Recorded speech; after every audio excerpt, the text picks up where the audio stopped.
Everybody who is on Clubhouse, we are starting now the meeting in a minute, and Shubhi, we could start. All right, I think we can start with the session now. Hello, everyone, and welcome to the weekend meeting with Sanal Edamaruku. I'm Shubhi Sinha, heading the youth wing of Rationalist International, and our session for today is on right to privacy in digital world. I would like to welcome Mr. Sanal Edamaruku to come and begin with his presentation, which will be followed by a question-answer round. Please note that in this session, our Zoom, YouTube, and Clubhouse will go simultaneously. So once we move on to the question answer round, we will take up questions from the Zoom participants as well as from the participants from Clubhouse. So I think we can begin with the session today. Thank you, everybody. And this is a new venture. I mean, in a way that we have been doing this Zoom meeting for almost 2 years now. But now we have started a new way of reaching out people simultaneously on 3 applications. Thanks to technology, we are on Zoom, and we are on YouTube, and we are on Clubhouse simultaneously. And the people watching on all these 3 applications are linked together. And people could ask from any of the application and we would be answering. That's the pattern that we have developed. So coming to the technology that is helping us to do this thing, the other side of technology, how it's going to influence our day-to-day life and our privacy. That's what we are going to discuss today. Have you ever felt uncomfortable that you're being watched everywhere when you walk around in the city? There are surveillance cameras everywhere. Somebody somewhere is watching you all the time. And you know why it is done. There is terrorism emerging as a threat all around the world, and it's to be countered. But all the same, you feel uncomfortable that you are simply checked by somebody.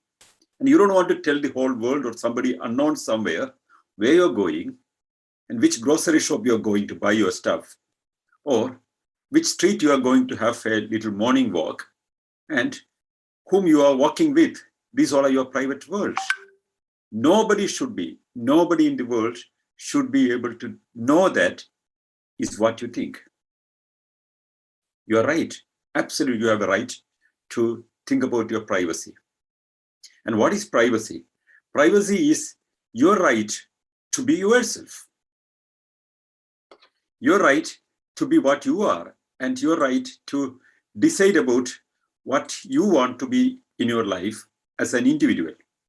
And there shall not be any other interference in the process. 1 second.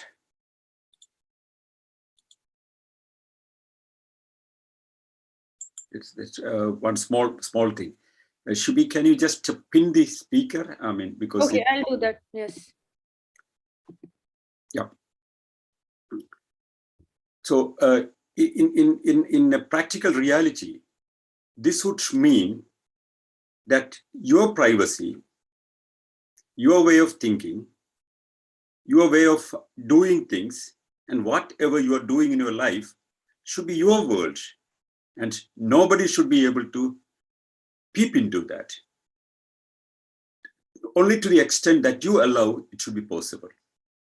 That's an old norm that we have developed. With civilization, we have developed the idea of privacy, or privacy, you can call either privacy or privacy. I mean, either you are in United States or in Britain. I mean, it's understood properly. The question is, to what extent do you want to give up your privacy for the public interest? And to what extent the society can, or the governments can, or the system can know your private world? You know about the Universal Declaration of Human Rights.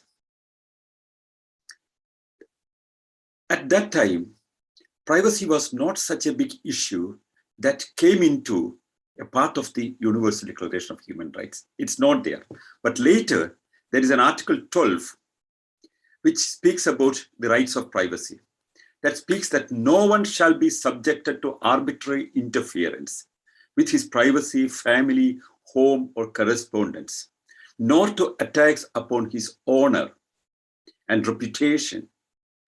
Everyone has the right to be, right to the protection of law against such interference or attacks. That's Article 12 of the document about privacy in addendum to the Universal Declaration of Human Rights.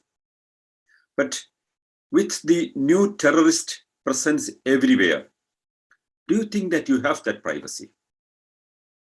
Can you jeopardize your privacy? And to what extent you can jeopardize your privacy? That was the question we have been discussing till some years back, but now there is still another major issue in everybody's purview. You know about the WikiLeaks, which led to a huge hue and cry everywhere in the world, because it has opened up a Pandora's box about the world of your privacy. Now you know that there are secret agreements between world nations to share your information and to cover your entire activities.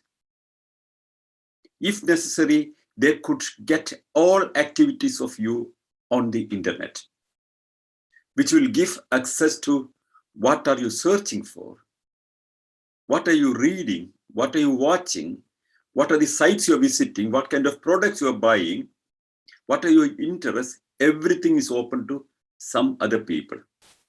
And that was done officially by the states. Of course, I mean, what Snowden has done was not liked by many nations. When it was, the leaks were published simultaneously in Washington Post and The Guardian, and the then British Prime Minister has warned not to further publish things. And if they publish, that will be taken very seriously, and warned that it could be officially asked as a state secret, which would be, if they continue the publication of the material, that would be violating the national security. And Snowden was running from country to country to get an asylum. But it has shook the world, practically shook the world, because now we know that a lot of information which we never ever thought are known to companies and to governments.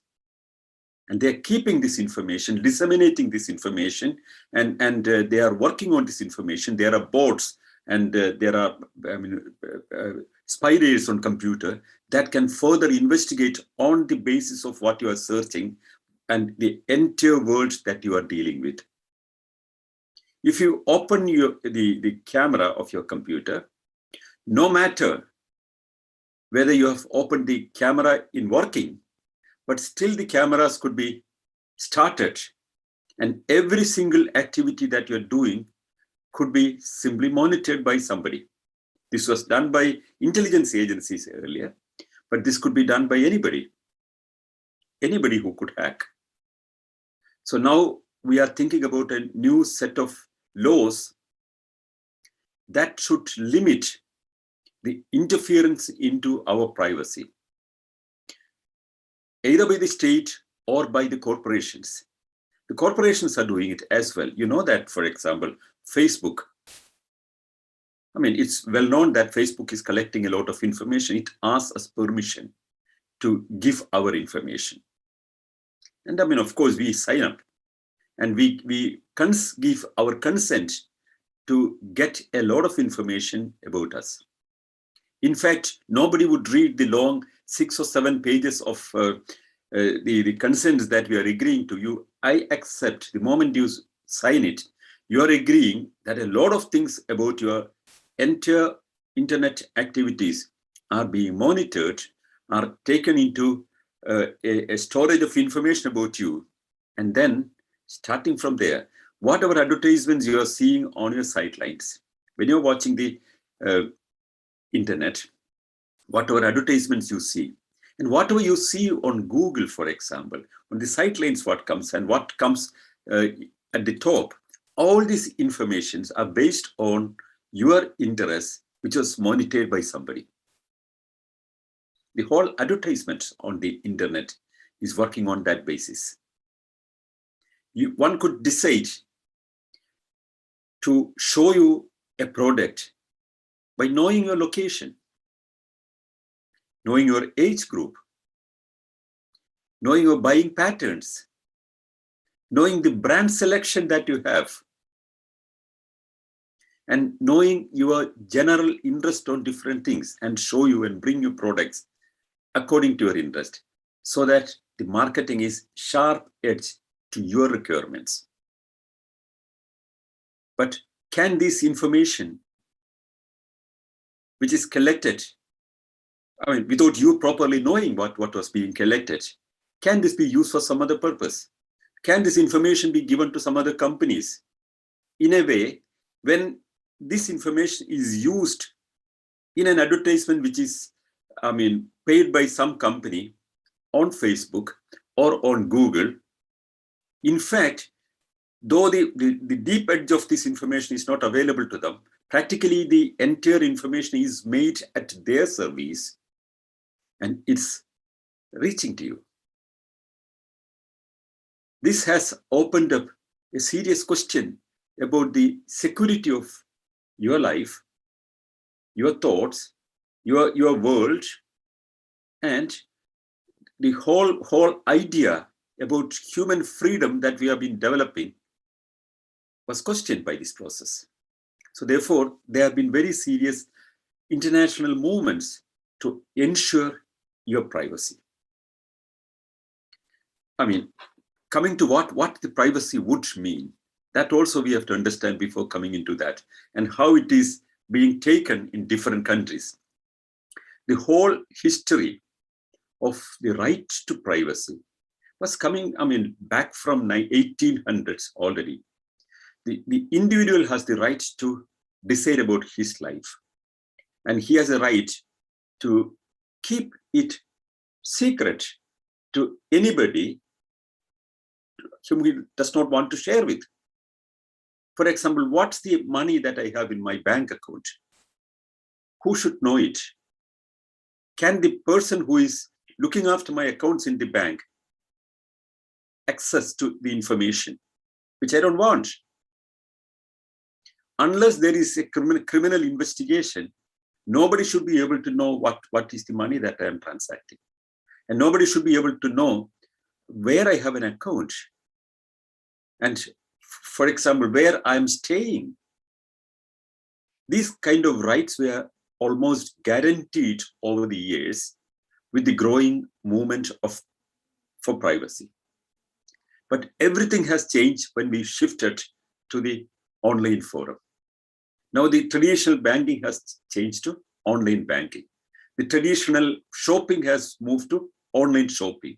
And the traditional dating has moved to online dating. And the traditional reading has moved to online reading. Everything has moved to the internet.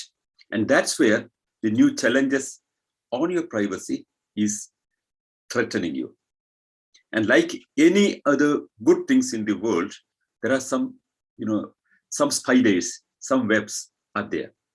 And you have to address it, and you have to resolve it, and you have to go forward.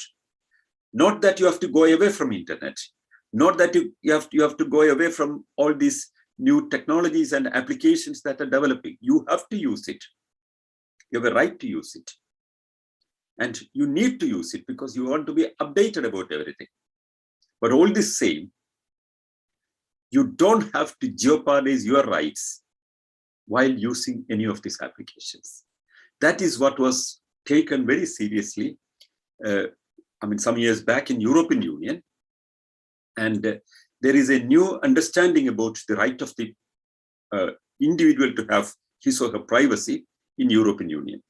I don't know to what extent it is implemented in other countries. For example, it's much higher than what it is in United States and that it is in UK. In European Union, when you visit any website, there's a provision that you are asked first, do you accept all the cookies? It's a simple question. You must have seen it. But this question is very important. If you accept all cookies, they can put a lot of hooks to collect your information. That's what they are telling, because they would need a lot of information to operate. For example, if you are using a GPS application, they should know exactly your location. Otherwise, it would not work. That's a basic information that is required to have that application working. For example, if you're looking for a taxi, if you are looking for a housing somewhere, one should know your location. But can you give a blanket opening that the website has a full right upon knowing your location? You have now a right to limit it. You can limit it to the extent that is required for the running of this application, only that you permit them to see, which means you're limiting the right of any web server or any internet facility by stopping them collecting any information than what you permit. That's a big success. It's a big achievement that the right of the people about privacy has achieved now. The primary thing that many people are not aware of that, but when you are opening a website, when there are cookies, you have to agree that they use a lot of cookies for that. So that moment you have to select what kind of cookies you are agreeing. Well, if you have no problem that all information can be collected, you have the right to open up also. There is no question. But if anybody is concerned about their privacy, they have a right, in European Union at least, to decide what cookies are allowed to collect information, to what extent, that you can decide. Still, they have to give the full services. That's a big success. And there are efforts now going on that similar legislation is done in different countries. On the other side, there is another effort that states are doing. States are trying to monitor all information without you noticing. For example, what are you doing on Facebook? What are you doing on internet searching? Any state would be curious. Why? Because it's part of the information collection that they require. And any political party would be interested to get the information about your general interests and commitments. And any corporate firm would be interested to know what kind of material that you're searching for, what kind of stuff you are asking, you're looking for to buy. The market, the state, and the surveillance departments, political parties, opinion makers, everybody is interested in the information about you. Things are easier than earlier times nowadays. One can, with the advanced operational capacities that the internet is offering, collect information so fast in splinterseconds. With the artificial intelligence at service, the entire information of all the individuals of a certain area on a certain product or on a certain interest or on a certain political commitment can be disseminated, and an optimum decision can be offered to the person who is using it. What likes you are giving on your internet, social media, somebody can see. But somebody can watch and monitor and collect the information and disseminate it and give a conclusion about your broader interests. And it can know you better than you know yourself. Because we have developed tools to understand ourselves in a faster way than human brains. And this can be at the service of some other people. So this is the fundamental issue connected with the primary security of people in connection with the digital world. But it goes further beyond. When states decide to collect information for security reasons, I still remember my times in New Delhi when the Sikh rebellion for a separate statehood for Khalistan was active. Everywhere in the city, first time we have started seeing surveillance cameras were put in. One felt difficult at that time. Now we know that in all the major cities, everywhere in the world, there are surveillance cameras. But those times, it was not very usual. Every city junction, you could see a surveillance camera. You're being watched by somebody. But can this information be used against you, against your interests, if you are a normal citizen? That was the question. There were many questions about the possibilities of misuse of information that's collected. Or for example, the surveillance cameras, how long it can keep the information. On traffic road, I mean, regarding traffic, there are CCTV cameras at many places to see, for example, traffic violations, to document it, which could be understood. But that is meant for, if it was meant for knowing traffic violations and recording the information, how can we guarantee that this information is only used for that and it is not at all used for any other purpose? How can we guarantee a CCTV camera report in front of a shop, who all are going in? For security reasons, it's fine. But beyond security reasons, can it be used by somebody for something else? To just for watch you, just to stalk you? Or private detectives, can some private persons use such measures? Simply, I mean, not even internet, not even the surveillance through your searching, but through a CCTV camera, can somebody track you? Can a private detective company go on behind you to know about you for somebody else? Can somebody know about my life without my consent? This was the question. But now, this is now very clearly established by law in almost all the countries that this kind of information cannot be stored beyond a certain time and cannot be misused or cannot be used by any other purpose than the purpose it was meant for. And if it is proven that it is used in a different way than it was actually meant for, one can reach a court of law to challenge it and question it and see that the culprit is punished. But when it comes to state also, the same question is there. Can a state open your mail and check what was in it? Well, it can.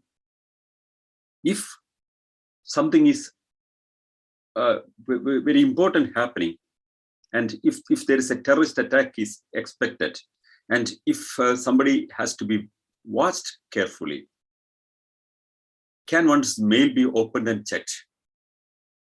I hope many people would remember the famous or infamous Indian postal bill. The postal bill allowed, in the original format of it, to open anybody's mail with the permission of a district magistrate, open it, check it, and close it and give to you without you noticing. There was a law which has been passed by the parliament, both houses in India, and sent to the president for his approval.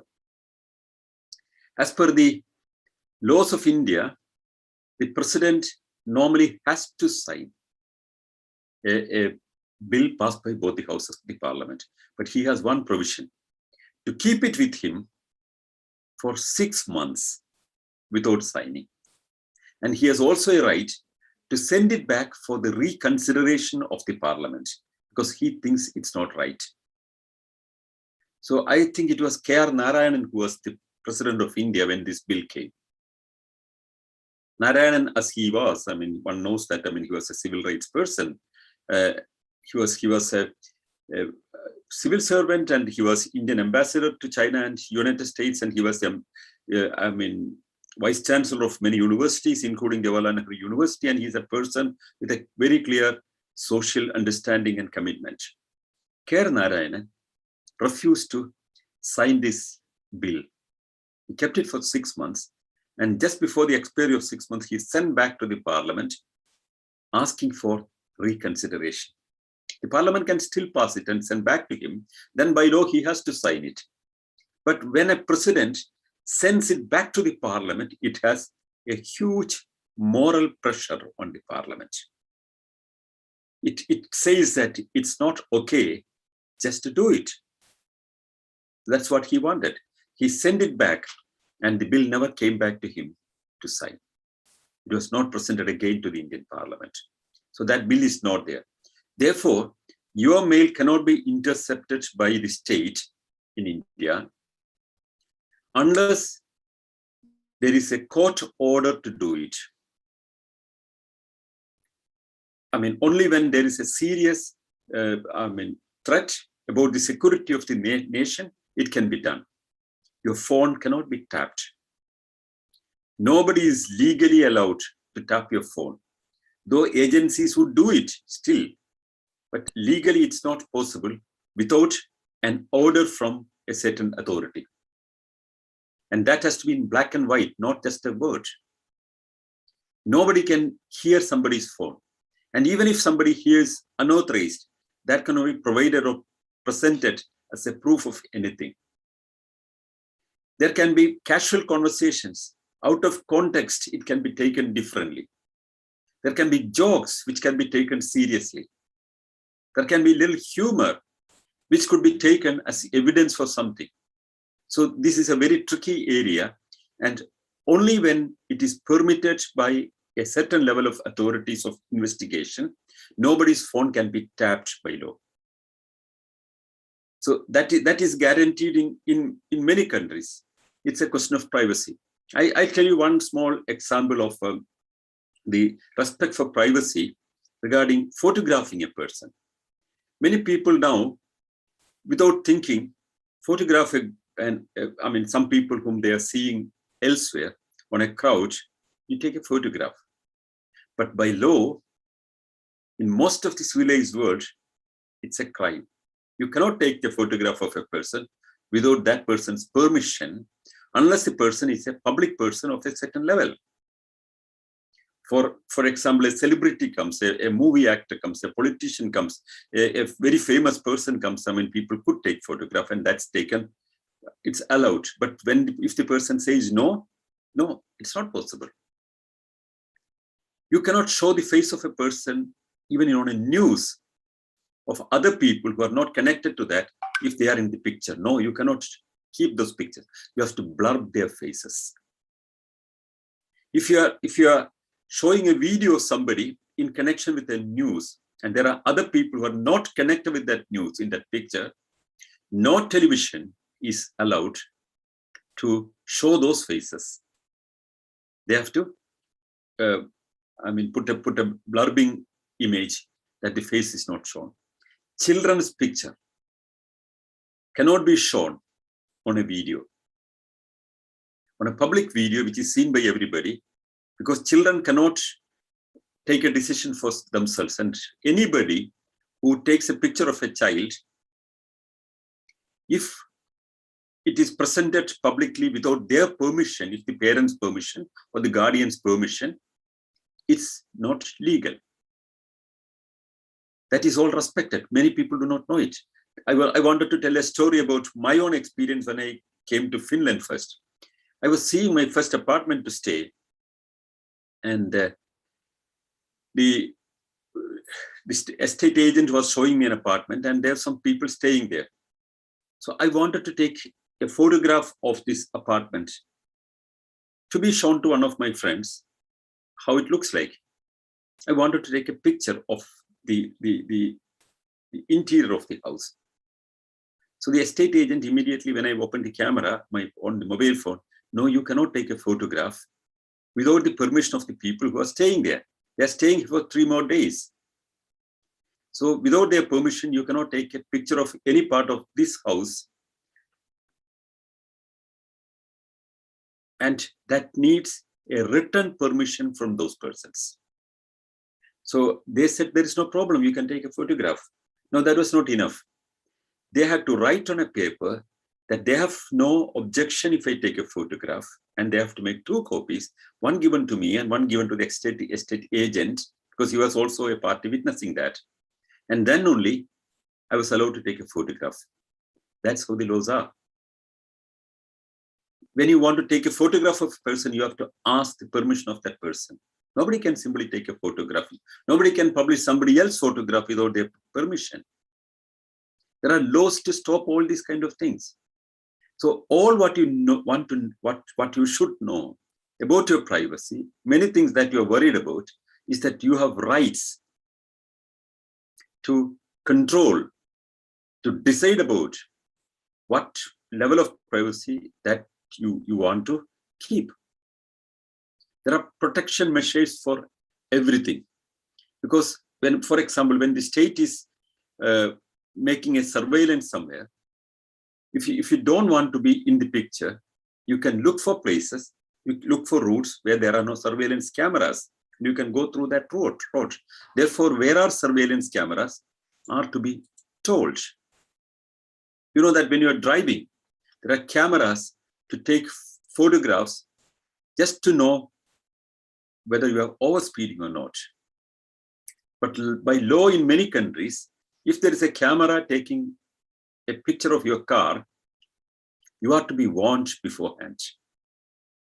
You have to give a signboard at least 100 meters away, telling that there is a camera 100 meters away. So you have a right to know that somebody is taking a photograph. Can you simply take a CCTV camera photograph of somebody? Even on your premises, can you do that? No, you have to warn it. By law, in most of the countries, there should be a signboard telling that there is a CCTV camera watching this place, and you will be under a camera surveillance when you enter this place. There should be a mark, and that should be shown very clearly. When you enter a house, or a business house, or a premises, or a hotel, or a public place, or a shop, wherever it is, and if there is a CCTV camera, that has to be displayed there to warn you that there is a camera that is watching whatever is happening there. Then you can decide whether you want to go there or not. So you have a right. So that is how the individual's right of privacy against the CCTV cameras are guaranteed. Go to any place. I mean, many people are doing it so properly, but some people are not doing it also. But by law, in all civilized part of the world, you can see a picture of a camera telling that this place is, being watched, and that's displayed very clearly. So why are we not taking care of it? I mean, we have a right to see that our privacy is guaranteed. It's not important for many people. People say that what's the problem? There is no problem. But the moment you think that there is a problem, the moment you think that I don't want to be on public display, it's my right to stop any kind of surveillance on me. You have a right to avoid it. And you have to be told that it is done. If your mail is opened, you have to be informed that your mail is opened. If your mail is intercepted, you have to be reported that your mail is intercepted. These are laws. There are other laws also. If you are arrested for something, you have to be told why you are arrested and what are the accusations against you. And you have a right for a lawyer before speaking the first word. Again, it's a question of your privacy. To speak something, even to an investigation officer, you can say that I need a lawyer to speak. You have a right. So you have a right to keep your words, keep your image, keep your mobility, everything you have a right. That is what precisely the privacy laws are stressing for. Because at the end of the day, all these kind of things are quite natural, running properly, no problem, you would think. But you have a right to decide what you want to show, whether your face is to be recorded somewhere, photographs by somebody, or whether your mail is seen by somebody, whether your mail is intercepted by somebody, whether your searching is followed by somebody, whether your internet activities are collected, not even by humans, but by computer robots, which is called as bots. If it's collected and stored without even name, if it's collected and stored somewhere, and if it's used in a large data bank, you have a right to decide whether you allow it or not. That is what is really guaranteed in the present situation. And unless and until we realize this value, and we realize and use this value, it will not be implemented. And this is what I wanted to say, that the right of privacy is a fundamental right which many of us do not recognize. Many of us do not care for it, but it is an important right. It is an important right, like the right to express your views. It's an important right, like the right that you can keep your conscience about anything. It's an important right that you have to be of yourself, not at somebody's mercy, not at somebody's watchful eyes. Every single individual has a right to be of that person by himself or herself. That is what is the fundamental idea of privacy. And that was what was being violated by the corporations and the states and different agencies and different applications all around the internet. So in the digital world, it's easier. Many people think that, in the earlier times of the new applications being, circulated, nobody knew what all could be done by that. When you buy a computer game, for example, what's the kind of game you are watching and what is it involved in? Somebody can watch and one can understand what's your broader mindset, and it can analyze it, and it can make patterns, and it can even understand your mindset than you know it, which is something you don't want to give. You have a right to keep your world to yourself. And the whole idea that I'm trying to impress upon you is that understand your rights. You have a right to have your privacy. And that right is as equal as a fundamental right to have your right to have freedom, your right to have free expression, free press. It's equally valid. So don't allow anyone to get all information about you. Unless, for example, even parents have a right sometimes, because when internet is open to children, everything is available on internet. Children should not be exposed to certain level of violence. It can be detrimental for their mental growth. Children should not be exposed to pornography before a certain age. So there can be parental control on that. But once you are an adult, it's your right. Nobody can control it, what you're watching. Nobody can see what you're watching. Only when it becomes a real necessity on a certain situation that one can interfere. And that has to be declared and told. That is the key of the idea of privacy. So all these private level activities that we are speaking about is at a different level. But when a state or a corporation or a big company or a big internet group or a portal trying to collect your information, they may not even know you as an individual. They may not have any identity of you with your picture or anything, but everything is collected and disseminated, and it's going into a data bank. That's where the new laws are controlling it. And there are efforts by the privacy promotion groups everywhere in the world to modify and improve the privacy laws to suit to international standards that we have reached in different parts of the world. But such laws are in different stages in different parts of the world. It's a collective value and a human right. That's the crux of the whole thing. It's a human right.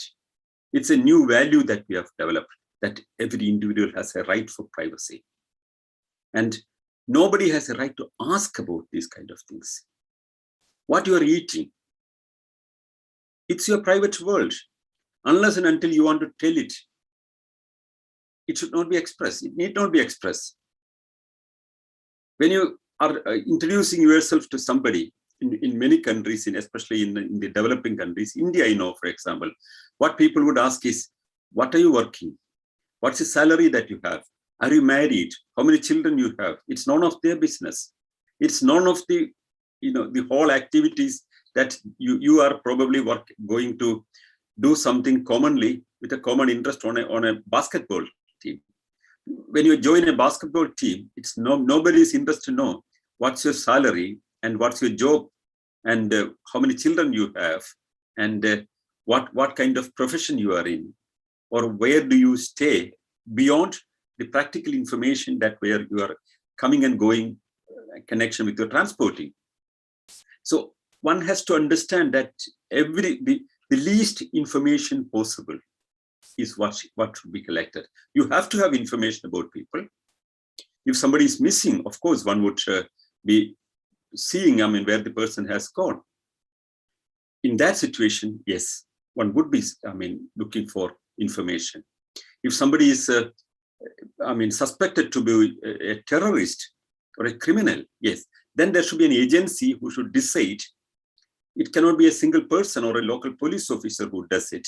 But with the primary information to what extent one can go, there should be an approval authority somewhere who should decide, who should collect the information, on what basis this surveillance is allowed, and that should be recorded, and that should be verifiable later, that can be questioned later, and there should be responsibility fixed to somebody to take this decision, and then only it is possible. And this respecting this privacy is not only protecting us, it's also protecting a social value. Therefore, I would suggest that we all, because we all come from societies and traditions which may not have this new value system properly respected, but we have to modify, we have to improve, we have to get on to the next level where we understand the value of privacy, we respect the value of privacy, and we don't peep into the private lives of other people, allow people to run their life the way they want it, and help people to look after themselves. Nobody wants parenting. The society need not parent on everybody. Nobody should look on the private world of people. And that includes, starting from small things, from what food you eat, from where you buy. Starting from there, no amount of private information is to be shared with other people, or no, it should be not others' business to look into all these details unless and until it is necessary in the context of the communication that you have. So if we start respecting others' rights and behave accordingly, that will be the new beginning of setting a new standard. And also when others try to encroach into your privacy, be polite, be friendly, but insist on your privacy. If you don't want to give an information, say that, well, that's my privacy. It's not an offense, but it's an insisting about a right. But if you want to tell somebody about something, yes, of course you can tell. But if you don't want to share an information, you can be strong enough to defend your right to keep that information for yourself. And that others should not feel offended about that, because once you don't have a right to get into the private world of other people, you are also protecting yourself to keep your private world to you. It's a give and it's a take. So let's start doing a new era by understanding what is the right of privacy and by respecting the right of privacy of others. Thank you. Okay, so on this note, let's move forward to the question answer round. Click on the hand raise tool icon for asking and try to stick with one question, one person, and be as precise as you can. So I think we can start with the questions. And right now we have Ravi Shankar with us. I would just unmute them.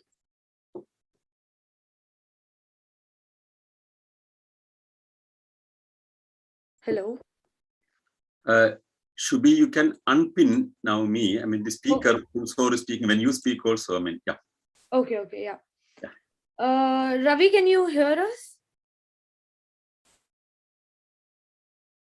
I think there's a technical glitch from his side, so maybe we can move on to the next person. We have another Zoom user with us. Yeah, good evening, Mr. Sanal.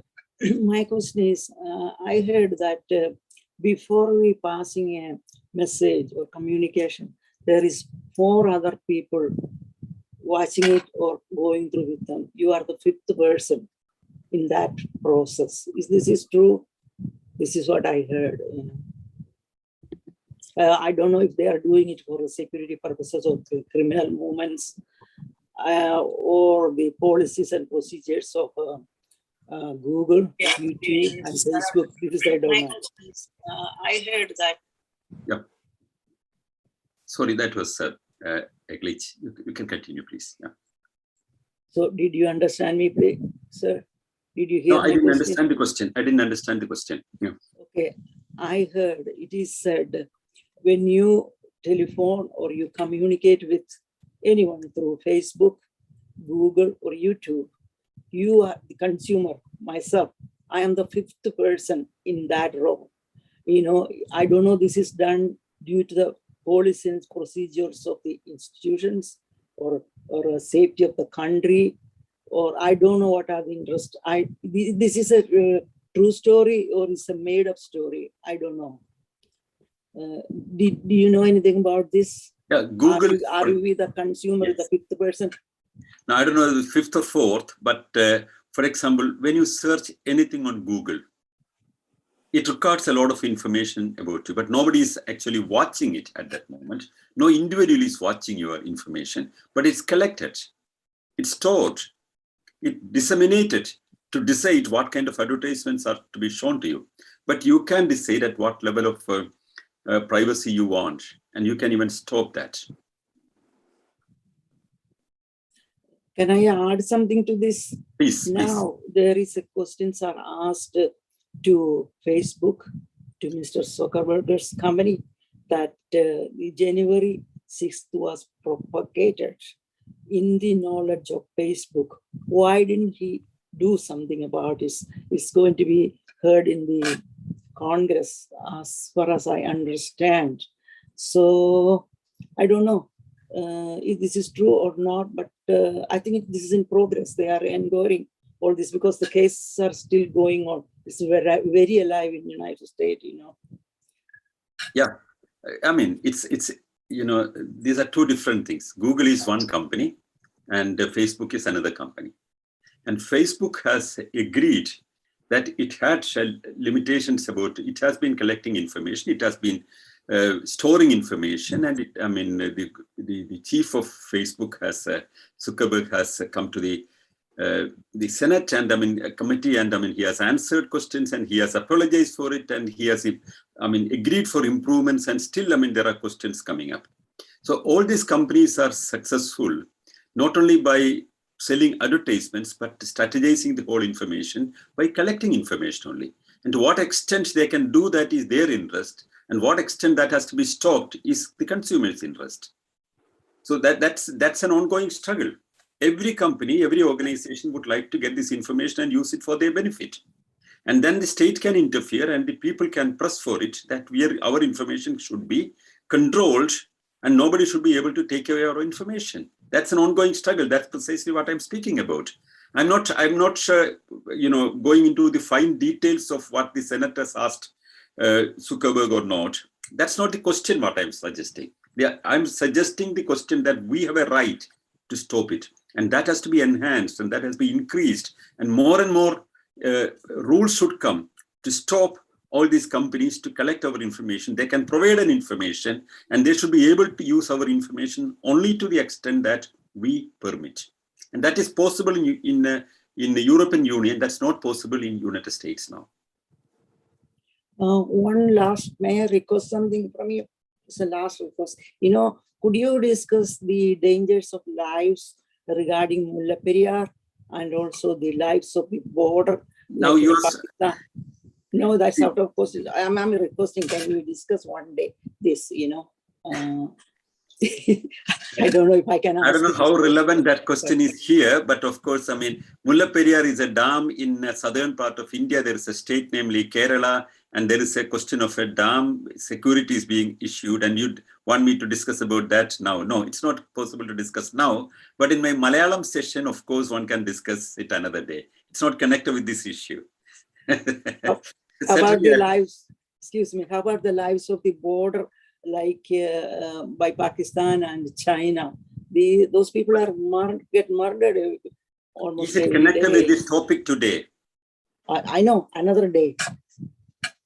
Shall we discuss about the topic today, please? Yeah, but another time, do you consider?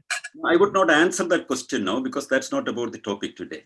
You can send me a message and we can discuss about that. Yes, I think we can move on to the next person now. And I feel like what she was saying is that she wants to have the same topic like some other day for some other session. Certainly we'll do that, yeah.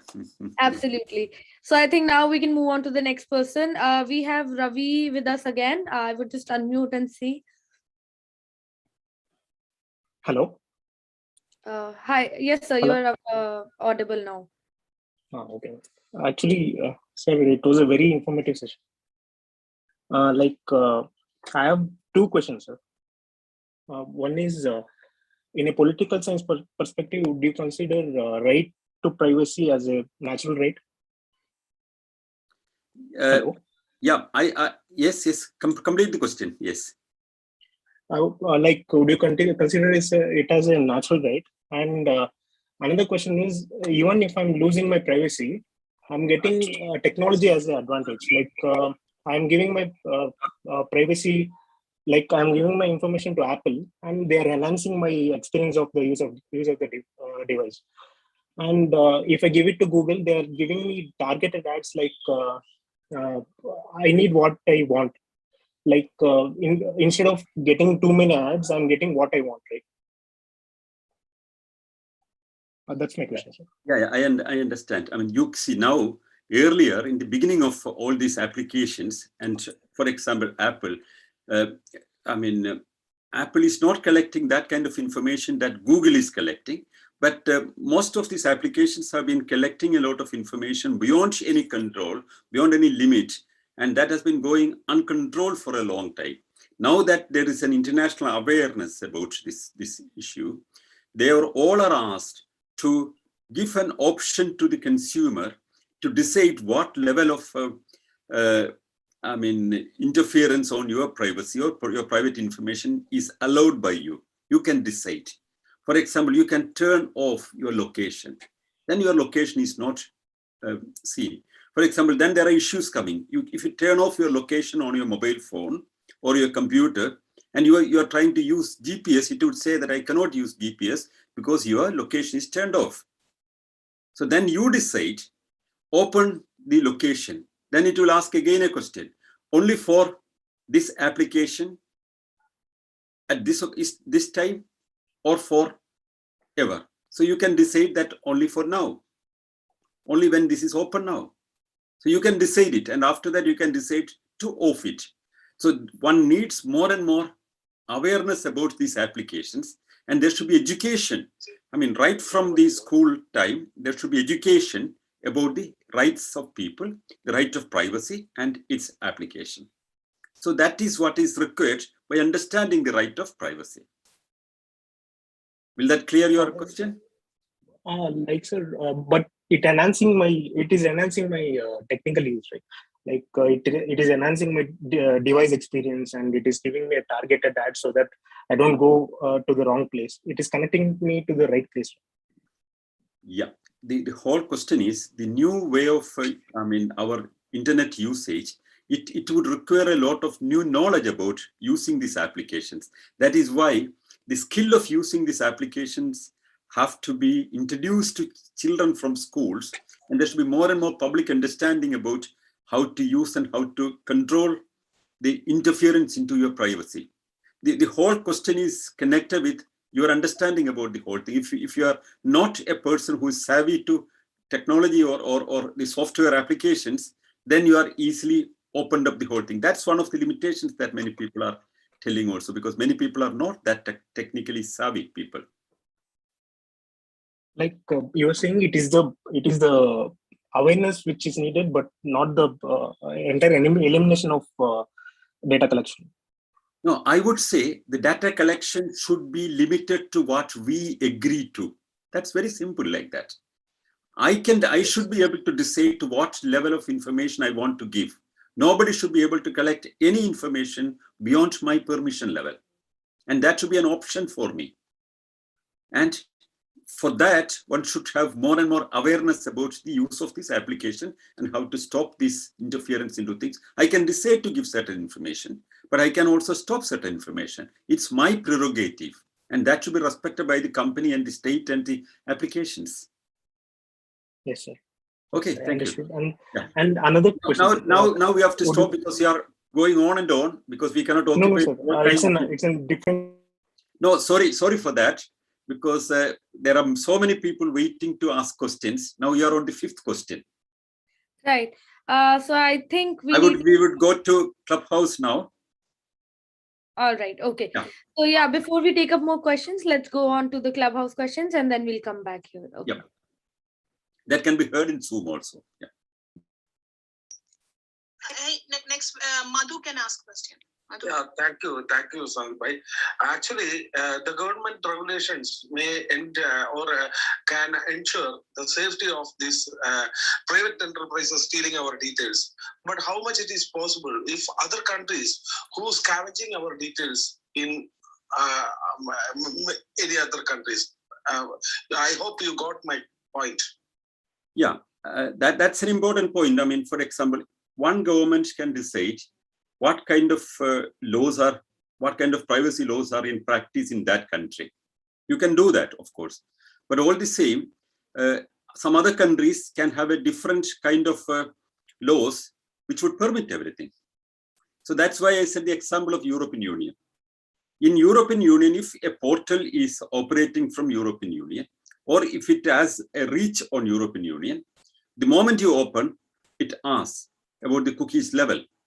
And it will say that, do you accept all the cookies and caches? Then you can decide no. Then it will give the options. What are the cookies we are using? And what information it will collect and for what? You can tick, tick, tick, and you can avoid whatever you don't want. And then you can decide what all you have allowed and what are not allowed. Then it may say, for example, a certain information. For example, if you are on BBC, it would, for example, need your location because they may like to give you information more connected with your location. Then it would tell you that if you don't use that cookie, you may not get an information based on your location. I said, it's okay, my choice. Or you can decide, yes, I want it. So you should have an awareness about the whole thing, and you should be able to open it up and decide what all cookies you allow. Then what information, for example, your location information, your interest, for example, if you're interested in sports, that's one information about you. Are you seeing a lot of sports sites? That's an information. Can it be collected by somebody? You're watching sports on BBC. Can this information be stored so that you can be shown again sports? You can allow it. You can stop them understanding it also, but it's your right. For that, you should have a basic understanding how these cookies are working. And for that, there should be a public education. Once you know this new right, this is a new world. So all young children should be aware about, they should be taught in their curriculum how to understand, protect their privacy of information on the level that they want to give. It's they who decide what they allow. It looks like very delicate, but it's an important new right that's developing, and therefore it's to be taught, and there should be public education so that the adults know it properly also. Is that clear, Madhu? Yes, sir. But actually, my point is, if some other countries, that means any enemy country, they want to scavenge our details, citizens, like Aadhaar number or the data of caste and religion and etc. and etc. Then how can we going to solve that problem? That is spying. Because all the regulations are meant for these private enterprises and citizens, right, sir? That is I am thinking about that question. Yeah, such informations are normally protected in the system itself. For example, your bank account numbers, you're using your bank account numbers on the internet. There are a lot of protections that it's not using directly the numbers. And there are a lot of encrypted ways to stop it. And there is no way that it's interfered into. Unless and until you are vulnerable, if you do not know how, for example, phishing is working, and some people can trap you by pretending to be somebody else, then only it can be used by people. So therefore, it's important that you understand how things are working and how these kind of things are operated upon. And the information about your private details, private numbers, the statistics and all these kind of things, which are protected information, can be protected in a lot of different ways. Other countries, for example, a competing country or a country in war cannot simply interfere into that if you have enough protection measures. Like, for example, the bank information cannot be stolen by somebody else normally. There are protection measures. Sometimes there can be leakage. Sometimes there can be some mistakes, or there can be some glitches which can be, which can make trouble. Like there can be a traffic jam on a road also. There can be problems. Then you find a solution to that problem. These informations are generally protected and it cannot be stolen by people. But now, additionally, the private information of individuals, when you search things, you understand things, you watch things, that cannot be also taken by people to the extent that you don't permit. So these kind of informations are protected. Also, one can decide in many countries, for example, if a certain portal should not operate in a country, nowadays that portal can be stopped. For example, certain websites cannot be seen from some countries because it's stopped. That's all possible. There are a lot of scopes in the whole thing. For example, Facebook, for example, is not permitted in some countries. It's not allowed in some countries. Some other countries, for example, in Russia, for example, I think many operations like WhatsApp is not very active there, and people are using more and more other applications. So countries can decide what kind of applications can be available in that country. If they suspect some mischievous thing with that application or any other operations, they can stop it. If you remember the famous case of the Chinese mobile company, Huawei, they were alleged in the 5G spectrum, there are information collection methods, and that could collect information about the people who are using it. Therefore, it was stopped in the United States, whether it was right or not. So these kind of things can be watchfully seen and it can be stopped. There can be laws. There are ways to stop all these kind of things also. But the states do it, the companies do it. They try more and more innovative ways to collect all our information for their benefit. And state would also like to do it to collect information for their benefit. Therefore, we as the citizens, the people, we have a right to defend our rights, and we have to insist on more and more powerful laws to defend our rights, not to provide our information, break our privacy in public interest or somebody else's interest. So the question that you said, if somebody can scavenge, it can be stopped. There are clear ways to stop. Thank you, sir. Yeah. Thank you very much. Yeah. Thank you very much, sir. Thank you, Madhu. Shubhi, you may take over for your Zoom. All right. So I think we can move on to the next Zoom person now. We have Saptarshi Bhattacharya with us. So please unmute yourself and proceed with your question. Like you were telling about this people deciding what type of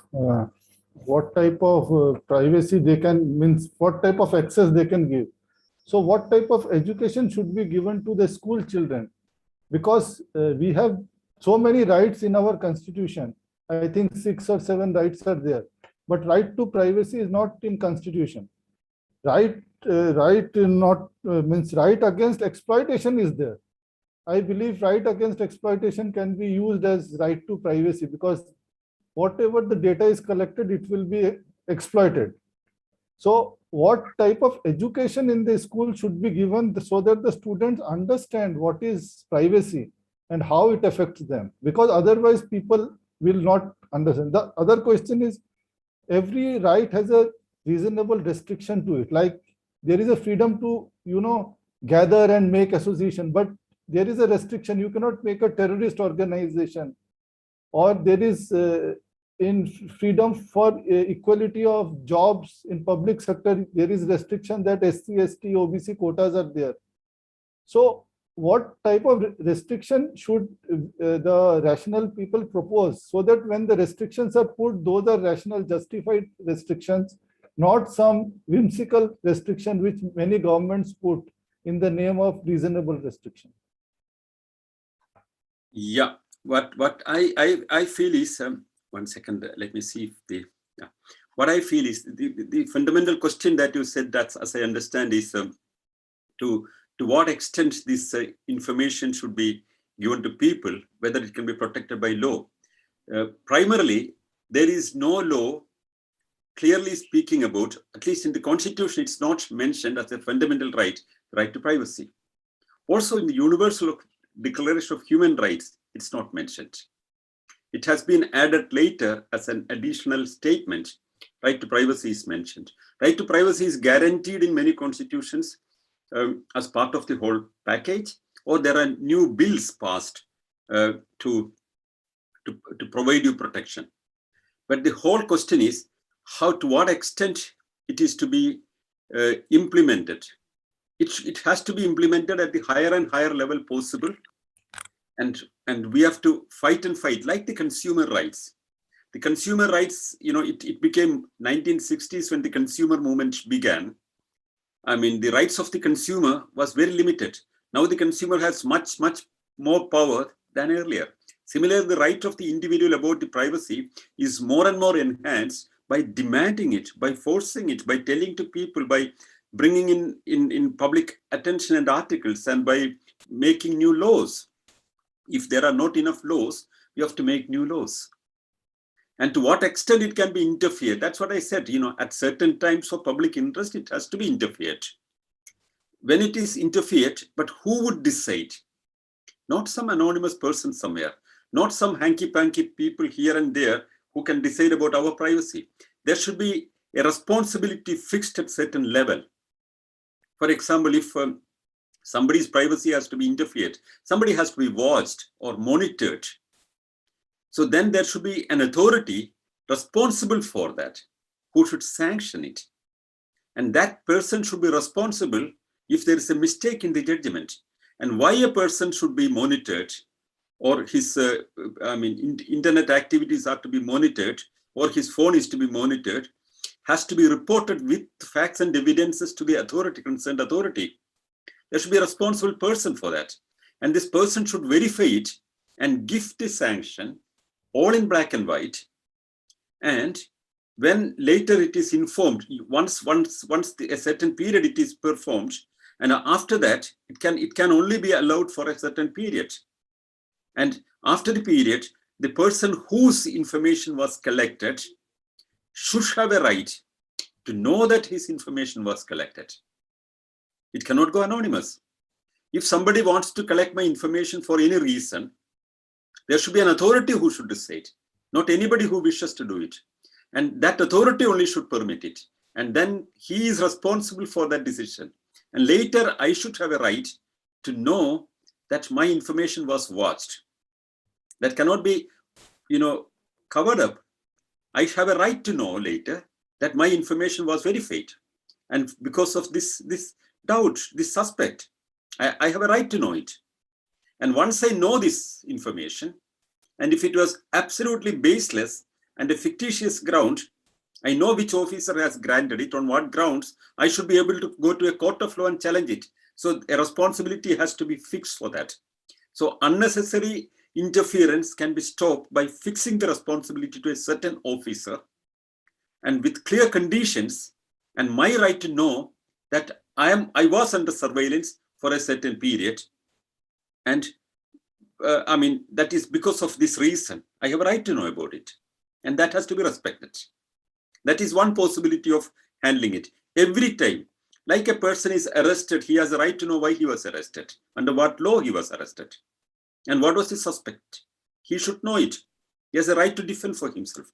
Similarly, if anybody's information is collected by the state for some reason, there should be an authority to decide, and I should be able to know that I was under surveillance, and for what reason. And if it was a wrong action, I should be able to challenge it, and there should be an officer who will be responsible. Then it will not be misused.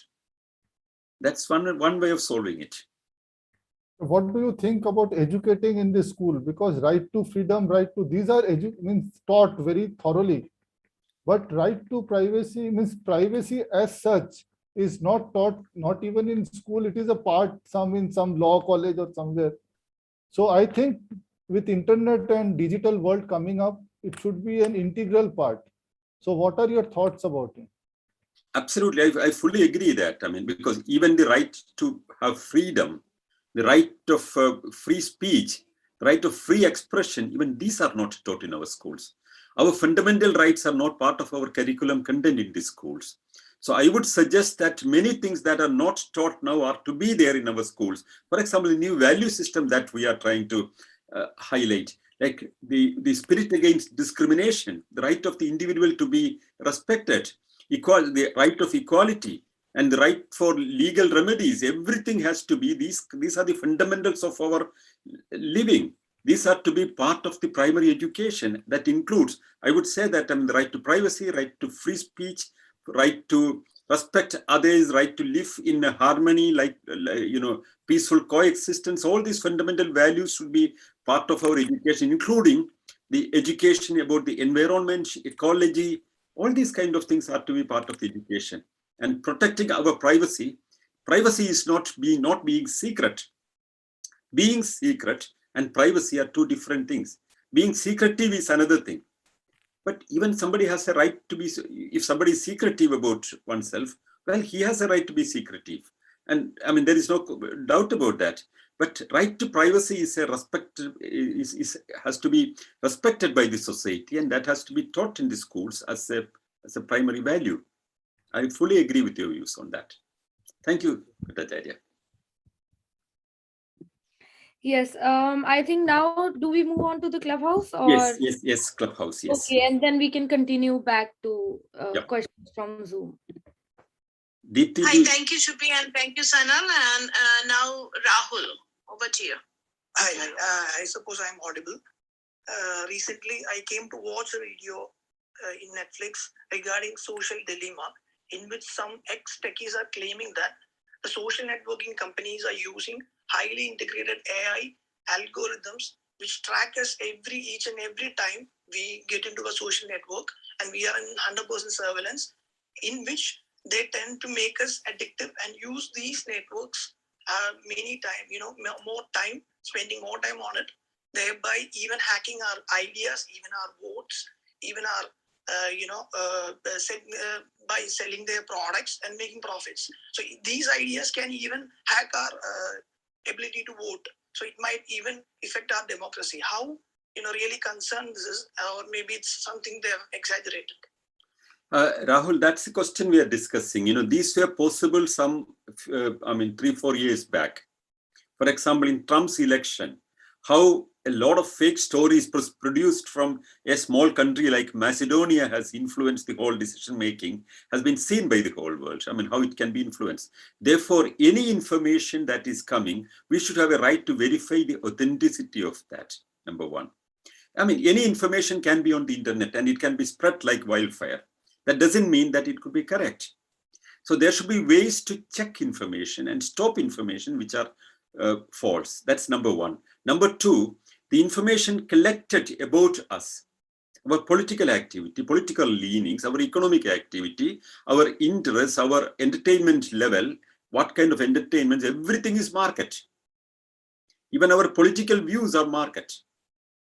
Opinion making is market. So anything that's connected with any kind of marketing of opinion, marketing of a product, marketing of a political movement, political idea, marketing of a viewpoint, marketing of a software, whatever it is, if that is used without our permission, that has to be stopped. That's the whole idea that's developing now. So therefore, it is important that we should be able to decide what kind of information can be collected about us. That is why, for example, it's already achieved in European Union. It's already achieved in parts of Australia, and it's being discussed in United States, but it's still not in full action. But there have been very strict action, for example, against Facebook and Google and all these companies. And I mean, there have been many warnings from the government about their actions, and they've been asked to explain things and I mean answer questions. So by making a law, European Union has made it very clear that any company collecting any information shall be with the permission of the last end customer or consumer. So every time you open a website, first time when you open, immediately an information is coming. What are the kind of cookies we are using? Do you agree that we do everything? You can decide, yes, it's easy. And trusted companies, you would do it. If it's BBC, you are not worrying. But if it's a company that you have, or a portal that you're seeing first, you have a right to go and see. And you can decide what is allowed. And only those information can be collected. No other information can be collected by the structure of the portal also. And if it's proved anytime that they have collected any information beyond the permission that we have given, it's an offense and they can be legally handled for that. I mean, nobody would dare to do that. So that is being understood everywhere. That is why this question is coming. Internet surveillance for marketing purposes or political purpose or opinion making purposes or whatever it is has to be with our knowledge, because we are the people who are using. Yes? Yes, continue. You wanted to ask something. Yes, since you mentioned Facebook and its policies and all, last day there was some news and all coming out that Facebook was deliberately, even when they knew that in India anti-Islam posts were being posted in the Facebook end of the videos, they just kept quiet about it. So what's your take on that? No, Facebook is, yeah. Yes, Deepthi? No, Sanal, I mean, Rahul was asking question. I mean, if you don't mind, yeah. I mean, I was asking Rahul if he had a second question or completed the whole thing. Then I will come to Nihal. Yeah, I'm done. Thanks. Okay, so I will come to what Nihal has asked. So the question is very simple and it's a correct question also. Facebook has been doing many things. I mean, and they have apologized to the whole world and to the whole consumers. And many of the things are now restricted. And the representatives of Facebook had to answer the select committees of American system, and they have been fined also. And I mean, of course, I mean, there are changes happening. Still, there could be many more things because the right of the customer or the consumer or the user of the internet is getting more and more powerful. And we are insisting on more and more rights about our privacy and our rights. And more laws will be coming and more regulations will come, and it will improve eventually. And this is a natural phenomenon. Every time when there is a new technology coming, there can be glitches happening. I mean, there could be many ways to use it in the fullest use of those people who are building up these structures. But there'll be on the other side, there'll be efforts to stop the interference and protect our privacy. This is a win-win fight. And of course, at the end of the day, since the person who is using at the lower end who is using is the master of deciding everything, because unless and until the person is not using it, it's not working. That's why, for example, the moment when there was a rumor that WhatsApp has a problem of security, millions of people moved to Signal immediately. Because in the marketplace of softwares and applications, there are alternatives available. If there is a security risk somewhere and somebody is violating our security, and if that's made public, if our information would be taken by WhatsApp, they first said that they would take. That moment, millions moved to Signal. But then they had to say that, no, we would not take it. So that's the power of the customer, the consumer, the person at the end user. So there is competition in the field, and it's possible that our pressure, the public opinion, would have a say. Will that answer your question, Nihal? Yes, thank you. Yeah. Yeah, Shubhi, you may take over to Zoom now. Thank you. Okay, thank you. So I think now we can go to Ratish KK. You can please unmute yourself and proceed with the question. Good evening, sir. Sir, my inference is this data breach or security breach or the privacy breach is crime throughout the world. But still, there are companies who make spy software. They are spread even in America or Europe, anywhere in the world. Their presence is there. Why so? If it's a crime, so why the countries are not controlling this type of companies? And one more question: is there any international law? Because the internet is used worldwide, but is there any international law which governing all those things? See, internet is opening up and then it's expanding its horizons. And every time, if there is a law of use in any country, or the original country where it is installed, the new applications and new systems that develop will open up further questions immediately, which were not addressed earlier, which were not in our purview earlier. Because it's a fast expanding area. Every time when the new application comes, there are new issues and new questions and new violations of our rights and the breaches of the previous structures. Everything can be there. There can be new issues coming up. So that has to be, it's an ongoing process of rectifying it. And as you rightly said, there are breaches everywhere. Of course, there are crimes. There is police everywhere, but still there are crimes. There is dacoity everywhere. There is violence at many places. So there should be permanent vigilance about that, and that has to be stopped. There are hackers. There are a set of people who are called ethical hackers to get correct information. I would say that no kind of hacking is possible unless and until it is permitted by a level of certain authorities, and that has to be at the highest level possible, and the privacy has to be respected. So any kind of spywares that is made, any kind of what we call bots that are created to give artificial,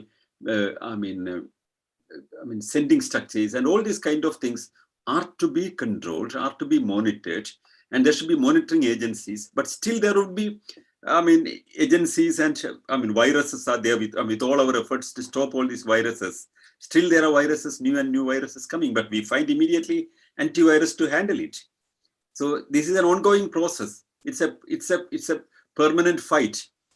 And through this permanent fight, this long struggle, we would reach more and more closer to perfection. It's a permanent pursuit for perfection. And there is nothing like perfection. When you reach somewhere, then you feel that you understand that still there are more challenges and you still go forward. That's how things improve and things become better. Can I ask one more question, sir? Please. So what is your take on using Pegasus software by Modi government on many of the politicians and even the Supreme Court judges, all those things? Well, I would say that any kind of interference into the information about people has to be monitored, and there should be a person, an officer responsible, and there should be sufficient reasons to to do that any kind of interference, and that is to be fixed at all. I mean, so there is no way of doing it now without any permission. But in India, it's used by, I mean, it's alleged that governments are using a lot of softwares not only to collect information but also to manipulate information. It's questioned, and I mean, it's raised in the parliament, and it's talked in the media. All these kind of places these are discussed. But these public discourses are really good in a way. That's where opinions are created and new views are emerged, and finally, the clear ideas about, stopping any kind of interference would come to reality. For example, if you imagine how the laws of the right of information came into being, that everybody has a right to get information about any kind of government decision. It was a long fight, but the continuous struggle finally got it as a reality. Similarly, there should be a clear law that no government, no agency, no company or corporation should be able to interfere into our, or misuse any system without sufficient reasons, which should be verifiable by a secondary authority, which could be questioned by the person whose system was under surveillance. And there should be some ways to do it. And that's not there in India. That's not there in many countries. Therefore, I mean, any kind of allegation, if it's correct, I mean, about interfering into any kind of privacy breaching, I mean, that should be addressed seriously. That should be taken as a very, very serious public issue. Okay, thanks, sir. Okay. Yeah. Okay, now do we move on to a question from Clubhouse, or? Yes, Dipti. Thank you, Shubhi. Thank you, Sanal. And next question goes to Bindu. Thank you, Deepthi. The question I'm going to ask is not fully related to the topic, yet if possible, it would be nice if you could provide me with an answer. We know in the 26/11 Mumbai terrorist attacks, the live telecast by the electronic media put the national security in danger. My question is, in such a situation, what if a person goes live, say via Facebook, how would that be treated? In short, how would this privacy policy be treated when it comes to national security? Thank you. The Mumbai terrorist attack was an unprecedented one. No, nothing of that sort happened earlier. So there was no precedent to make a decision on that. So many channels reported it because they were in competition to present the best part of the whole thing, and the most channels, in fact, jeopardized the whole security issues involved. And even, in the present context, there could be persons using their mobile phones and using Facebook Live or YouTube Live out of general interest, but it could be a big violation to the security. So there should be clear laws now, because since it is, every time when you have an incident, then you know what was happening, then you study new lessons. So I think there should be a clear law in such a situation that if there is a violence happening and if there is a certain level of security risk is there, there should be an announcement that this cannot be, telecasted. It cannot be broadcasted in any form. There should be a clear understanding about that. And it could be announced by the television or, national radio or public information system that it should be stopped. And also there should be public education that any kind of, terrorist attack or violent situation should not be live telecast, because it can be used by the persons involved for furthering, their own activities. In Mumbai's case, we know that, the telecasts were used by the terrorists to coordinate their activities. So that was a big danger. So in such a situation, when it happens, we study new lessons and there'll be new standards set up. I would say that, there should be a strict way of stopping. If there is a security risk, that has to be stopped, even by televisions or private persons, that has to be stopped. So that was, never happened earlier, and there was no precedent available. So there could not be anything that we could do for what happened at that time. But since we know such an operation, so we could make a new standard how to do it. Will that answer your query, Bindu? Yeah, one more question. Are there any laws, because it happened way back in 2008, are there any laws in place now? I'm not aware of any law in that connection. I think in certain situations, there could be decisions taken by authorities. Maybe there are laws, I'm not aware of any such law. Thank you, sir. Yeah, thank you.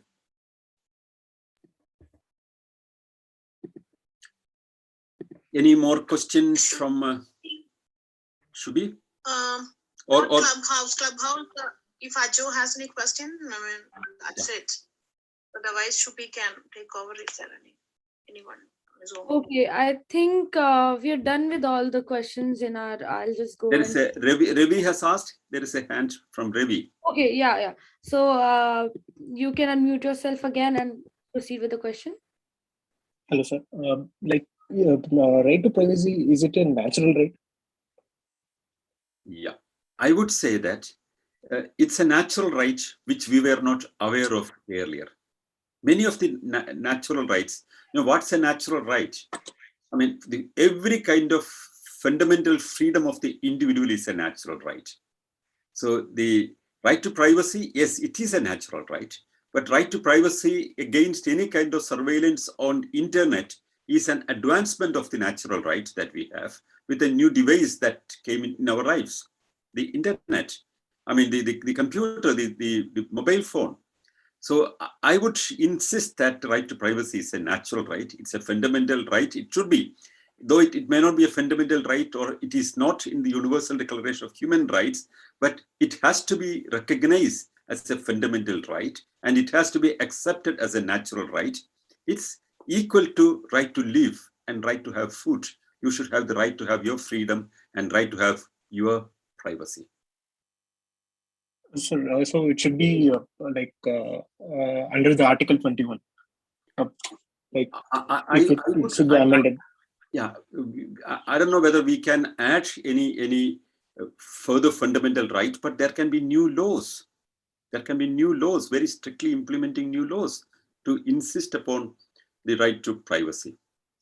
How it can be brought into the system, that the legal experts have to talk about. But I think as a person who stands for the right of the individual, I would insist that it has to be respected and accepted as one of the primary rights of the individual, because it's a natural right to be of your own, of decide upon what level of freedom you give to others to know about yourself.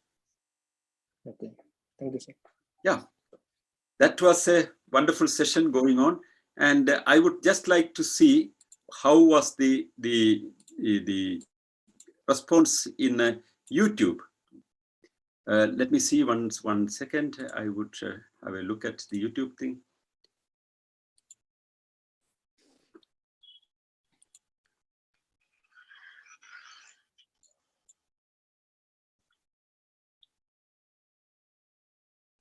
This is out of curiosity of all of us participating here.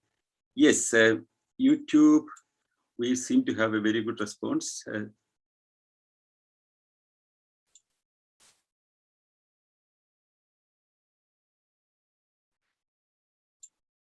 Yeah, we have something like 4,000 people on YouTube watching us. So that's a good response again. Thank you very much for the participation. Thank you very much for Sanal, one more person online, Yudi. Can you ask a question? Yes, of course. Yes. Hi, Sanal. Am I audible? One second. I would just off this YouTube, otherwise it will echo. Yeah. 1 second. Yes, please. Am I audible? Yes, you are audible. Hi, Sanal. It was a wonderful session. I have a question related to the right of privacy. Many parents these days create pages and social media profiles for the children without their consent, or they post any pictures, including topless pictures, or since the childhood. I have there are some cases, for example, even if we see our childhood pictures where we are shirtless, or especially a girl child, they may feel like awkward, that moment of the time. So is this not applicable for the child? That's my first question. And second, what is your guidance for the parents basically on this particular area? I would say that the photograph of children under a certain age should not be distributed publicly except to the private family or close relatives or close family members or family friends, because the child does not know about its right for privacy. Therefore, the parents should be careful not to distribute or publicly display their photographs till they reach a certain age where they are able to decide for themselves. And that's something everybody has to be careful, because you have no right to take the right of a child, because you are a custodian of the child, but you don't have a right to take the child's freedom or its privacy. The child can decide later when it reaches a certain age. One can decide what shall be the age, 14 or 15 or whatever it is. It can decide to show any picture of the child or oneself. But parents should not try to publicly display any pictures of any children before they become, they reach a certain age. That's number one. Number two, children are not the property of the parents. They are parents only. They are not private property. They cannot display their photographs or and handle their, for example, their public profiles without their knowledge and their interference. And they cannot be the custodian for, or the public presentation should not be in the hands of the parents.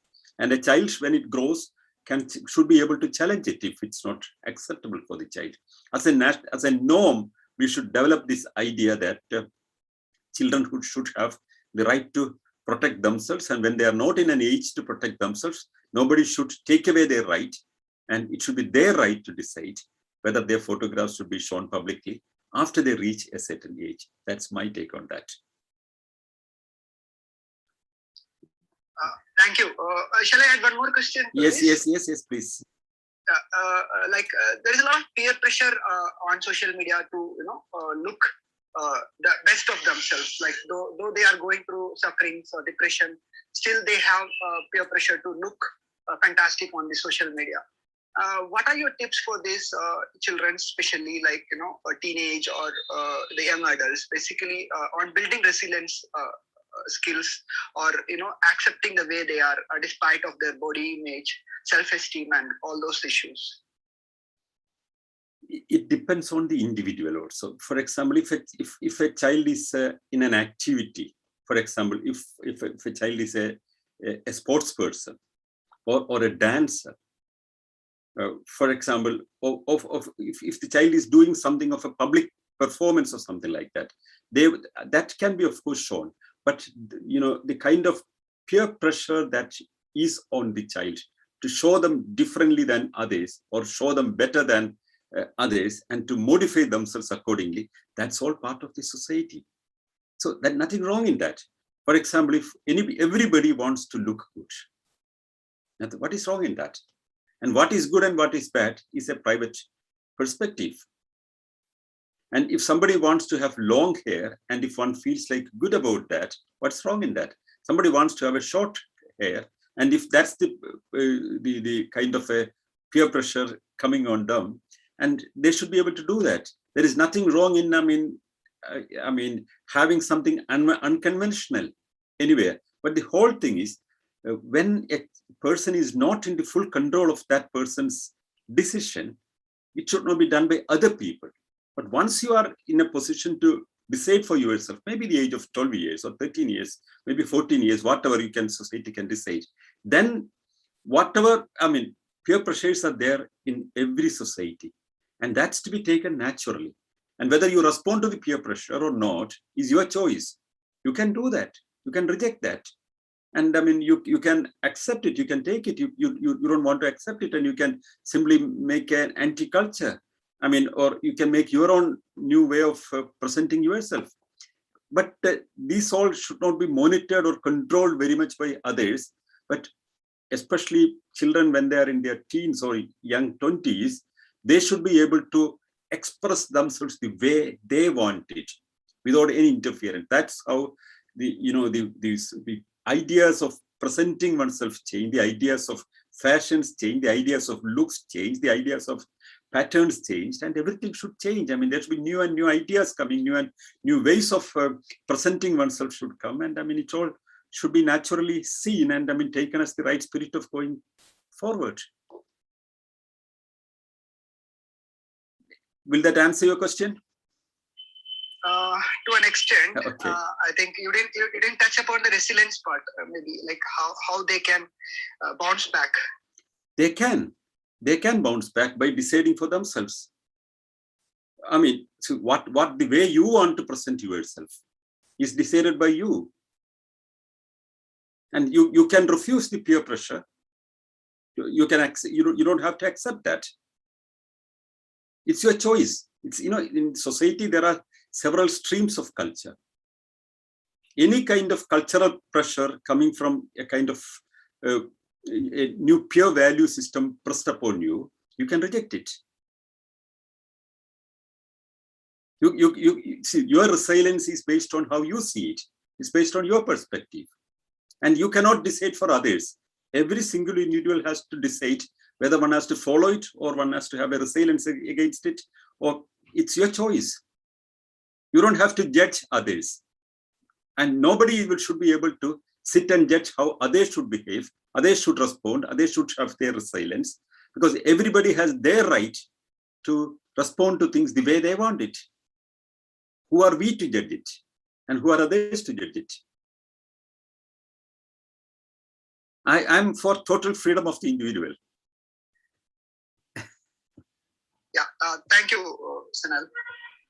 Okay, thank you. Yeah.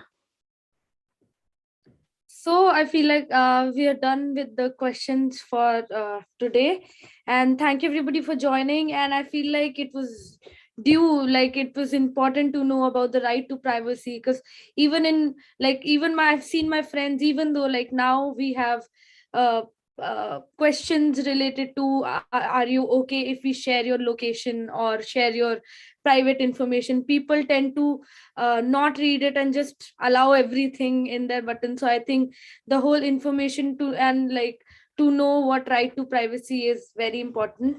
So thank you, Sanal sir, for bringing this topic today, and thank you everybody for participating, and we'll see you all next week now. Thank you very much, and I'm very happy about the wonderful response that we are getting through the YouTube now. I mean, because that's a new way of reaching people. A lot of people opted to go through the YouTube because it's easy for people, and that's where we reach the next level of our communication. Thank you very much. And if anybody who is not following our YouTube channel, it's youtube.com. The channel name is Rationalis, plural Rationalis.